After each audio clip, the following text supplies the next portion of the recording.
Imagine you are on the side of a mountain 20,000 feet up, in the middle of a raging blizzard. It is pitch black. You are tethered by a rope to your best friend, but something has gone terribly wrong. He has fallen over a cliff edge and is dangling in the void below, a dead weight. You are holding him, but the snow anchor holding you is failing. For an hour, you have been slowly, inexorably pulled towards the edge. You scream his name into the wind, but there is no answer. You have a choice. It is the most horrifying choice a human being can face. Do you hold on and wait for the snow to give way, sending you both plummeting to your deaths? Or do you take out your knife and cut the rope? This is the true story of Joe Simpson and Simon Yates. It is a journey to the absolute edge of human endurance that forces us to ask, what would we do to survive? Their ordeal reveals a brutal and necessary mindset, a philosophy I call the logic of the void. It's about the clarity required to make an impossible decision, and the ferocious will required to live with the consequences.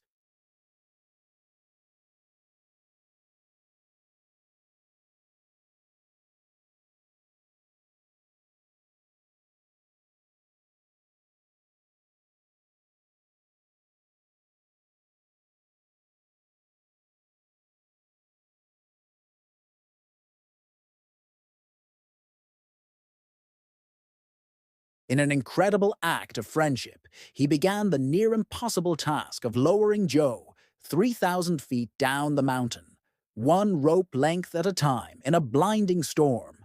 For hours, this agonizing rescue continued until Simon unknowingly lowered Joe over the edge of a massive hidden cliff. Joe was left dangling in the blackness. Simon was being pulled to his death.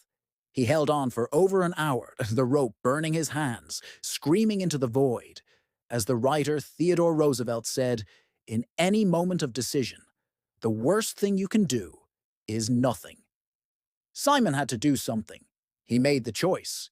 He cut the rope. But this is not where the story ends. This is where it begins. Joe Simpson fell 150 feet into a deep crevasse. Miraculously, he survived, his fall broken by a snow bridge. He was now alone, with a mangled leg, no food, no water, in unimaginable pain. He said later, "I was looking at death. It was the most peaceful, calmest moment of my life." He had accepted his fate. But then a deeper instinct took over. His trick was not a trick at all. It was the purest form of animal survival. He refused to die. Over the next 3 days, he crawled and hopped for 5 miles across a treacherous glacier field. He had to lower himself deeper into the crevasse to find a way out. He drank melting snow to survive. As he later described it was the sheer bloody-mindedness of an animal that has been cornered and is just not going to give in. He lived by Winston Churchill's famous words, "If you're going through hell, keep going."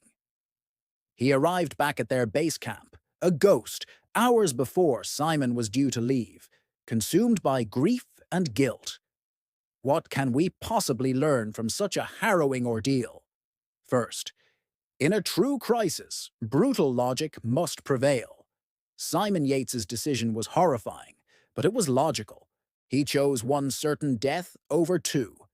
The advice is this: when you face a true no-win scenario, you must have the courage to make the brutally logical choice, not the emotionally comforting one. It will be the hardest thing you ever do, but it may be the only path to survival. Second, redefine what it means to give up. Joe was at the bottom of a crevasse with a broken leg. He had every reason to surrender. The advice is, there is a vast difference between accepting a situation and surrendering to it. You may have lost the battle, but you have not lost the war until you stop crawling. As Nietzsche wrote, to live is to suffer, to survive is to find some meaning in the suffering. Joe found meaning in the simple act of moving forward. Finally, true friendship can withstand the unthinkable. Joe Simpson has spent his life defending Simon's decision, saying he would have done exactly the same thing. Their bond survived the cut rope. The advice is, true loyalty is not about demanding perfection from others. It's about understanding the impossible pressures they face. As the author Barbara Kingsolver wrote, "The friend who holds your hand and says the wrong thing is made of dearer stuff than the one who stays away." You may never be on a mountain at the end of a rope, but you will face your own impossible choices.